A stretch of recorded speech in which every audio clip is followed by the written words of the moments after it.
Hi అండి. చాలామంది subscribe చేయకుండా చూస్తున్నారు. దయచేసి ఈ కొత్త ఛానల్‌ని సబ్స్క్రైబ్ చేసి సపోర్ట్ చేయగలరు.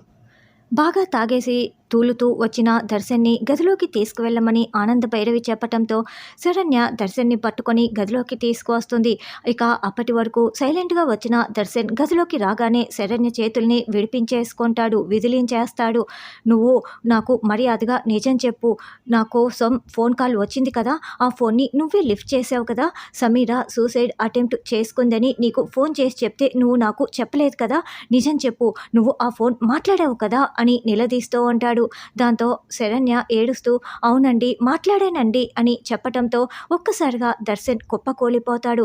ఒక్క క్షణం అలా కుప్పకూలిపోయి వెంటనే లేచి అక్కడ ఉన్న వస్తువులని విసిరికొట్టి పడేస్తూ, ఏంటి నా కోసం ఫోన్ వస్తే నువ్వు నాకు చెప్పవా, నేను ప్రాణానికి ప్రాణంగా ప్రేమించిన సమీర సూసైడ్ అటెంప్ట్ చేసింది, చావు బతుకుల్లో ప్రాణాలతో పోరాడుతూ చివరి చూపులో నా కోసం నన్ను చూడాలంటే ఫోన్ చేశారు, నువ్వేమో నాకు చెప్పలేదు, ఎందుకు చెప్పలేదు, ఎందుకు నేనంటే నీకు ఇంత కక్ష, నేను నీకేం అన్యాయం చేశానని నువ్వు నన్ను ఇంత బాధ పెడుతున్నావు అని దర్శన్ తిడుతూ ఉంటాడు. అత్తయ్య గారికి చెప్పానండి, అత్తయ్య గారు చెప్పొద్దంటే చెప్పలేదండి అని శరణ్య చెప్పగానే దర్శన్ షాకింగ్గా చూస్తూ వింటూ ఉంటాడు.